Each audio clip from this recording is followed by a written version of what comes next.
And this just has jeweler's rouge on it. I don't know if I've shown this before. I like it though. It's a paint stir stick, but it works great for everything. This has jeweler's rouge, 600 grit.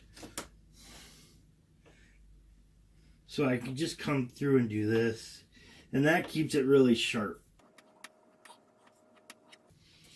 That buffs that edge up, and I don't know if you can tell how shiny and under some light. No, that gets out of camera. So that means I can just come through. Let's push, because I just know I'm gonna knock the water off. Kind of feeling out of sorts today, so.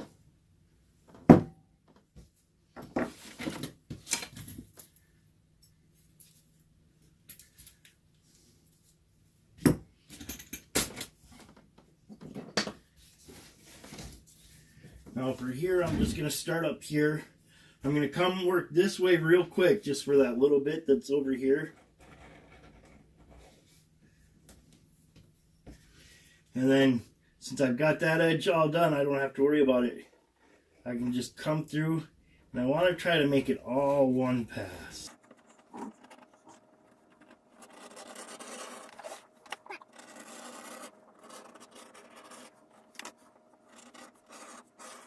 And this is just a number 3 edge beveler. So it's going to have a pretty round edge.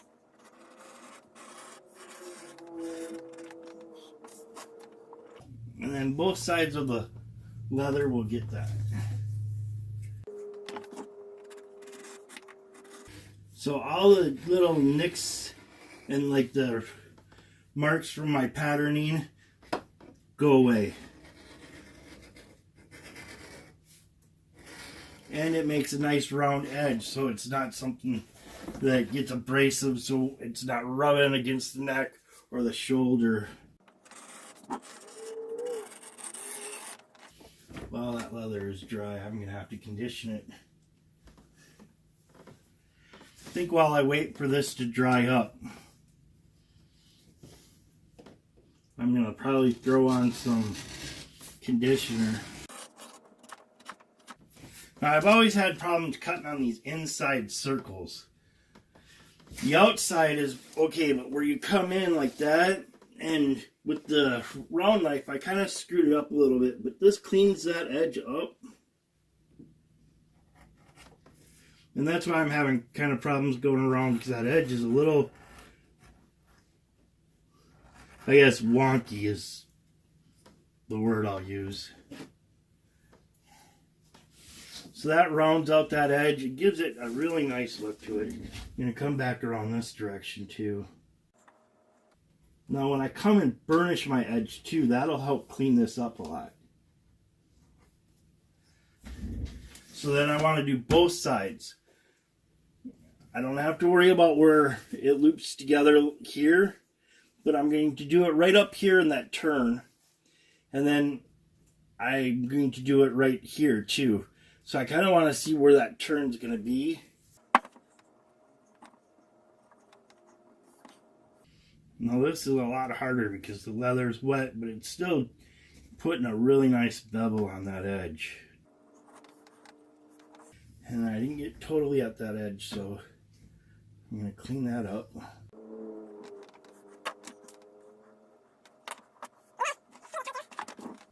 And I just nicked it with the scratch awl a little bit, so I know right where it starts. Now I'm not going to worry too much about burnishing these edges until I get to that, after everything's been dyed and set up.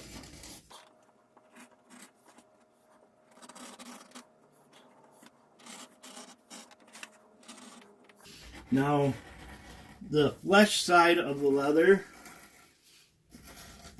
is going to be a little rougher. For some reason, it's a little softer.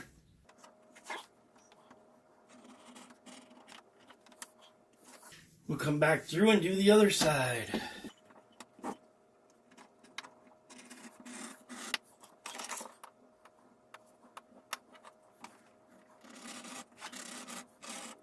All right, now this is where the two meet up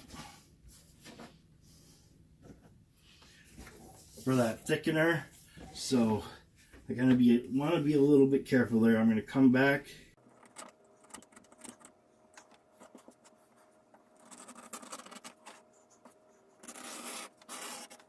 No, I'm not going to get too hard into this area. I'm just going to kind of get it, because when I cut that part, my blade wasn't completely up and down. I kind of got it into an angle, so I cut back a little further than I should have right there.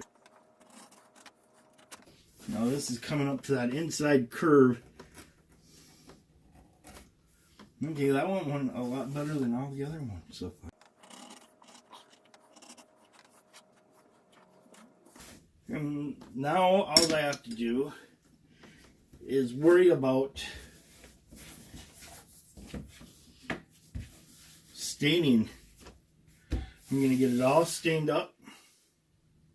Then I can drop I'm going to sew it first. Then I'm going to drop in that rivet. I have those coming in from Tandy, and I got a bucket too, or a bucket. That's a bucket. I got a buckle to hook onto this end. Oh, I'm way off camera there.